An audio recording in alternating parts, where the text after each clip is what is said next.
This is Ray Glasser on Saturday, April the 2nd of 2011, showing yet another car that I have purchased. This car replaced a beautiful 2003 Cadillac Seville STS that I bought in January of 2011. 9 weeks later, I traded even for this. We have here a Buick Century, 2001 Buick Century, and the reason I bought this is the Cadillac was killing me on gas. With the North Star engine and all that, it needed a lot of gas each week, and it was just kind of driving me crazy. Plus, it had a few issues, so I opted for this car instead. Nice little car. I'd never had a Buick Century before. I've had Buick Skylarks, and I had two Park Avenues. I never had a Century, and I think this is like the low-end Buick, if I'm not mistaken. But so far, it's fine. I've had it for 7 days now. I bought it last Sunday, March 27th. And so far I'm pretty happy with it. Got these beautiful wheel covers too. Nice and shiny. This is a light silver car with a gray interior. And it's got these deals above both front windows. I'm guessing to block out the wind noise. These had to be add-ons because they're not on the rear windows. Body's in good shape. A few scratches here and there, but nothing really bad. And I'm fairly happy with it. Interior's clean. Interior's kind of a two-tone gray.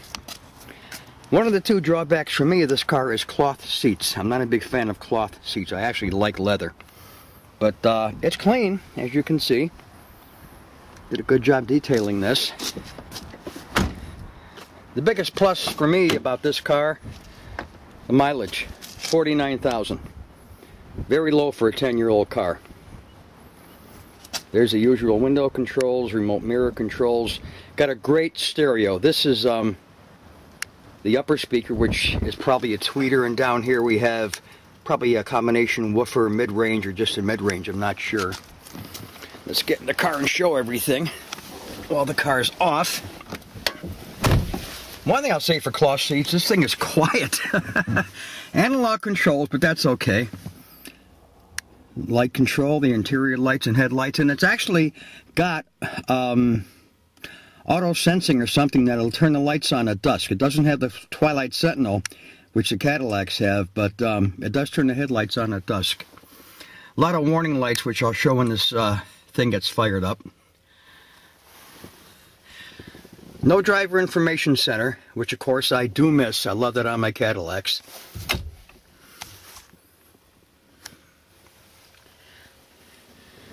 Here we go. This has the exact same radio, ironically enough, that my 99 Park Avenue had.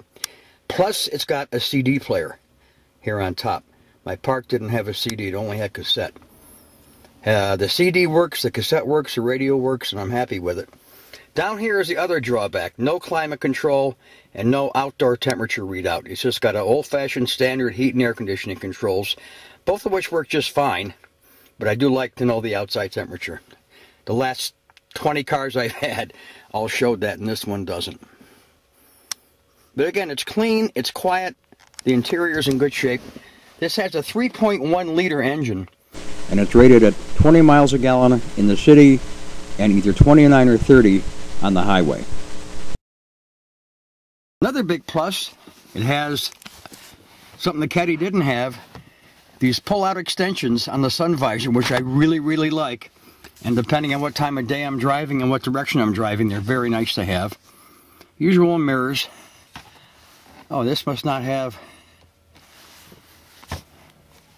a control for the lights.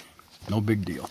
No sunroof on this car, but that's fine. The last two cars I had did have a sunroof.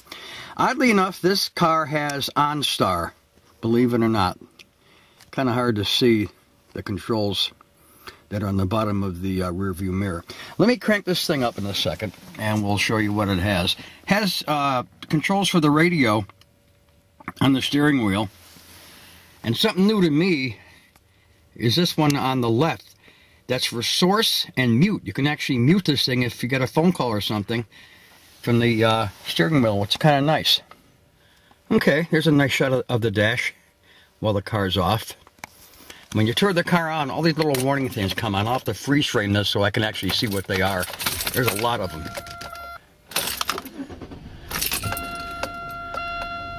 This is what it looks like when the car turns on.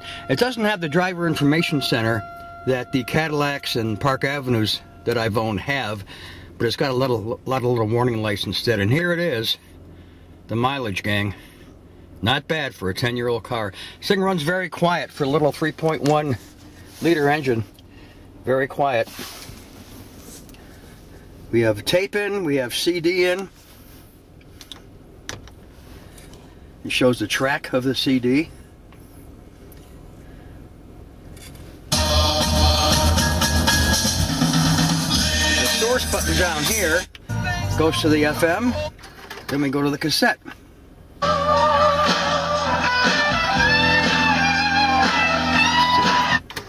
Go back to the CD.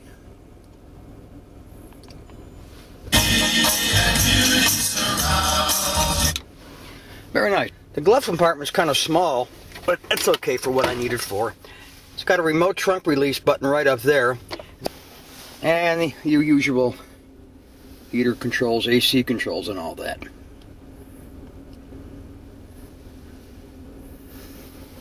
Alright, so that's the car that I got in March of 2011.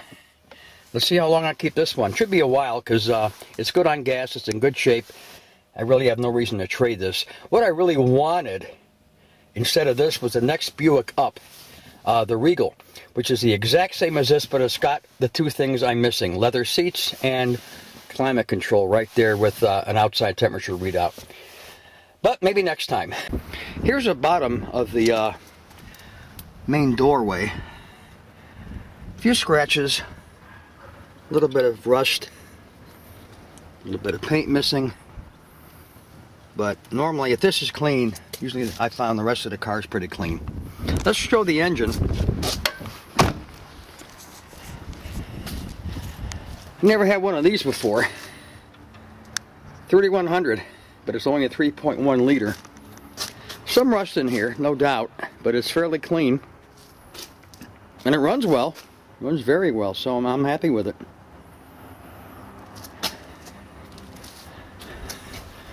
Looking back here, ooh, serious rust back there. Well, it is a 10-year-old Ohio car, so gotta expect that. Here's the inside of the hood.